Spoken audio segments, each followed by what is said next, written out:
नमस्कार, आप देख रहे हैं 4 टीवी और आपके साथ मैं हूं प्रियंका सिंह। हमारे इस खास बुलेटिन हमारा उत्तर प्रदेश में आप सभी का एक बार फिर से बेहद स्वागत है। बुलेटिन का आगाज करेंगे बड़ी और अहम खबर के साथ। सबसे पहला रुख वाराणसी की तरफ, जहां पर उत्तर प्रदेश के उप मुख्यमंत्री केशव प्रसाद मौर्य ने समाजवादी पार्टी और कांग्रेस पर कड़ा हमला बोला है।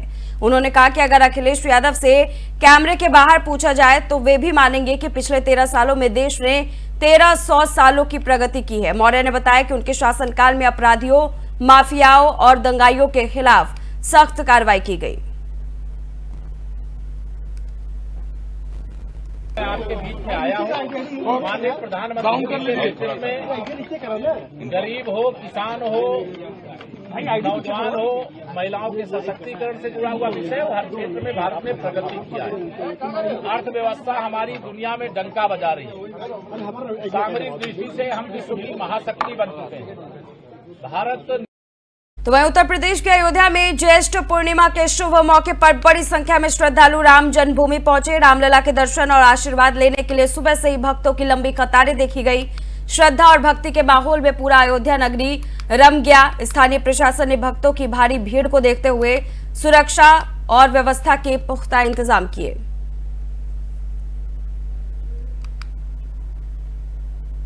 तो वहीं लखनऊ से बड़ी राजनीतिक खबर सामने आ रही है। बीजेपी ने गोंडा के जिलाध्यक्ष अमर किशोर कश्यप को पार्टी से निष्कासित कर दिया है। ये कार्रवाई उस वीडियो के वायरल होने के बाद की गई है जिसमें अमर किशोर एक महिला के साथ आपत्तिजनक स्थिति में नजर आ रहे हैं। पार्टी ने मामले की गंभीरता को देखते हुए तत्काल प्रभाव से निष्कासित का निर्णय लिया है।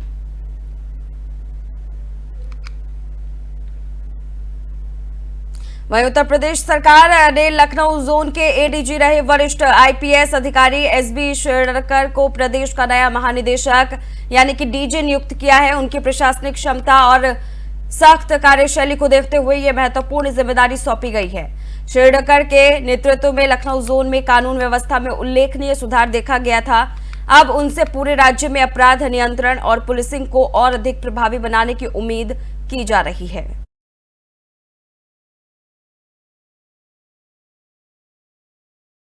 संभल में प्रशासनिक सुधार के तहत डीएम डॉक्टर राजेंद्र पैसिया ने मस्जिद सर्वे के दौरान हिंसा में तैनात सभी अधिकारियों का ट्रांसफर किया है।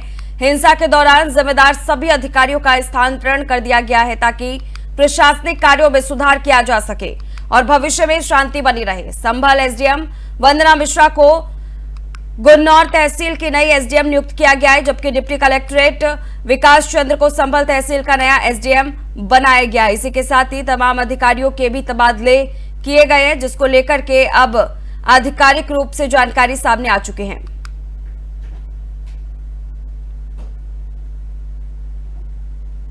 तो वही बड़ी और अहम खबर हम आपके साथ साझा कर रहे हैं। उत्तर प्रदेश में भीषण गर्मी का तांडव देखने को मिल रहा है। बड़ी और अहम जानकारी हम आपके साथ साझा कर रहे हैं। उत्तर प्रदेश में भीषण गर्मी का तांडव है। आज भी 17 जिलों का ऑरेंज अलर्ट के तहत रखा गया है। 17 जिलों में लू का ऑरेंज अलर्ट जारी किया गया है। पश्चिम में राहत नहीं, पूर्व में आज बूंदाबांदी के आसार है। झांसी सबसे गर्म रहा, 46 डिग्री तापमान यहां पर दर्ज किया गया है। आगरा उरई में पारा 45 डिग्री तापमान पर रहा।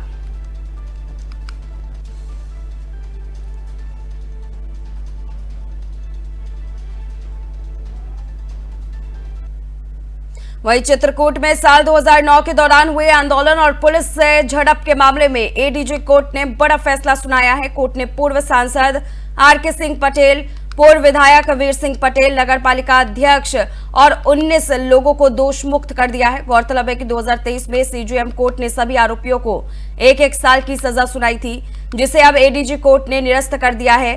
फैसले से सभी आरोपियों को बड़ी राहत मिली है।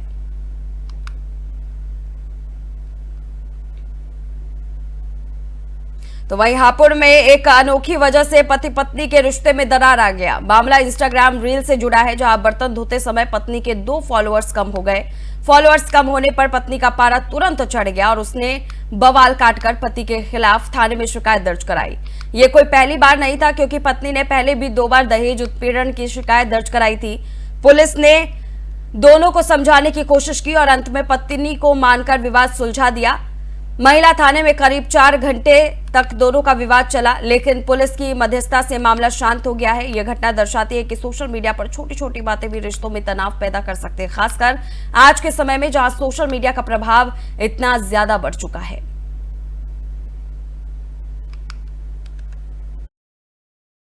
महिला थाने पर एक प्रकरण पति और पत्नी संबंधी आया, जिसमें पति ने यह आरोप लगाया था कि उसकी पत्नी जो है इंस्टाग्राम काफ़ी चलाती है, रील्स काफ़ी बनाती है, तो घर का कोई काम नहीं करती है, जिससे घर का काम प्रभावित होता है। जिस पर पत्नी ने यह आरोप लगाया कि जब वो घर के काम में व्यस्त हो जाती है तो इंस्टाग्राम पर जो उसकी रील्स हैं वो अपलोड नहीं हो पाती, जिससे उसके फॉलोअर्स कम होते हैं। इसको लेकर दोनों में वाद विवाद था। महिला थाने पर परिवार परामर्श केंद्र में दोनों की काउंसलिंग की गई। उसके बाद में दोनों पक्षों ने अपनी अपनी गलती स्वीकार करते हुए आपस में सुलह किया और आगे भविष्य में ऐसी कुछ चीज़ें ना करने का वायदा किया और हंसी खुशी जीवन बिताने का भी वायदा किया है, और आपस में वो उनमें समझौता हुआ है और वो अपना जो पारिवारिक जीवन है उसमें आगे बढ़े हैं। और तो वहीं जौनपुर जनपद के चंदवक थाना क्षेत्र के गोमती नदी घाट पर मंगलवार रात करीब 8 बजे एक जमीनी विवाद ने जानलेवा रूप ले लिया है। विवाद के दौरान देवीदीन नाविक ने अपने लाइसेंसी बंदूक से फायर किया, लेकिन गोली विपक्षी पक्ष को जाकर के नहीं लगकर अपने 14 वर्षीय बेटे ओम प्रसाद नाविक के पेट में जा लगी। घायल बच्चे को सामुदायिक स्वास्थ्य केंद्र डोभी वीरावरी में ले जाया गया, जहां स्थिति नाजुक देख चिकित्सकों ने उसे वाराणसी के लिए ट्रॉमा सेंटर रेफर कर दिया है। इलाज के दौरान उसकी मृत्यु हो गई। ये विवाद देवीदीन नाविक पुत्र गुलाब प्रसाद और बच्चे अच्छे लाल और बेचू पुत्रगण मेवालाल नाविक के बीच लंबे समय से चल रहा था। 3 दिन पहले भी दोनों पक्षों में लाठी डंडे की मारपीट हुई, जिसमें विपक्षी पक्ष के 3 लोग गंभीर रूप से घायल हो गए थे। फिलहाल इस पूरे मामले को लेकर के अब पुलिस आगे की कार्रवाई में जुटी हुई है। कल दिनांक 10 जून 2025 समय लगभग 8:30 बजे रात के यह घटना थाना क्षेत्र चंदवक की है। जगह चंदवक घाट, वहाँ 2 पक्षों के बीच में रास्ते को लेकर विवाद हुआ, जहाँ पे एक पक्ष की तरफ से एक व्यक्ति जिनका नाम देवीदीन नाविक है, वह उग्र हो गए और वह अपनी लाइसेंसी 2 नली बंदूक का इस्तेमाल करते हुए दूसरे पक्ष के अक्षय लाल की तरफ उन्होंने गोली चलाई। यह गोली चलाते हुए बीच बचाव करते हुए देवीदीन नाविक के पुत्र जिनका नाम ओम नाविक है, वह बीच में आए और यह गोली गलती से उनके खुद ही के पुत्र ओम नाविक को लगी, जिसकी उम्र 14 वर्ष है।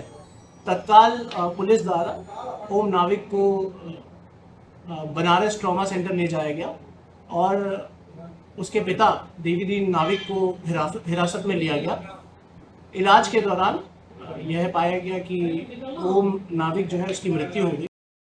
वहीं बागपत में महिला आयोग सदस्य मीनाक्षी भराला ने सोनम और मुस्कान मामले में आरोपियों को फांसी की सजा की मांग की है। उन्होंने कहा है कि सिर्फ 2 महिलाओं की वजह से पूरे समाज की महिलाओं पर सवाल उठाना गलत है।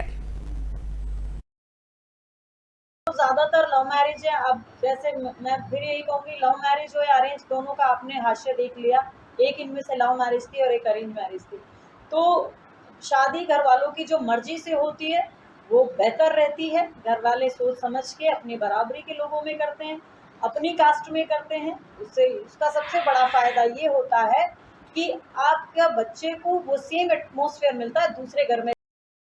वहीं कानपुर गंगा बैराज में अब अवैध मछली शिकार और बालू खनन करने वालों की खैर नहीं है। पहली बार कानपुर कमिश्नरेट पुलिस को गंगा में गश्त के लिए न्यूजीलैंड से मंगाई गई अत्याधुनिक बोट मिली है। इस हाईटेक बोट की तैनाती अटल घाट पर की गई है और गंगा बैराज से लेकर महाराजपुर तक नियमित गश्त शुरू कर दी गई है। गौरतलब है कि गंगा बैराज क्षेत्र में लंबे समय से अवैध गतिविधियां दर्ज की जा रही थी और अब इन्हीं अवैध गतिविधियों पर रोकथाम के लिए बड़ी कार्रवाई की जा रही है।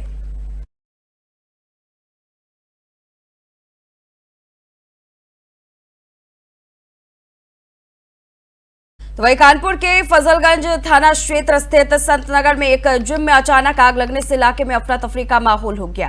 आग लगने की सूचना मिलते ही स्थानीय लोगों ने तुरंत दमकल विभाग को सूचित किया। संदिग्ध परिस्थितियों में लगी आग से हालांकि कोई जनहानि नहीं हुई। दमकल की गाड़ियां मौके पर पहुंची और समय रहते आग पर काबू पा लिया गया। आग लगने के कारणों की जांच जारी है।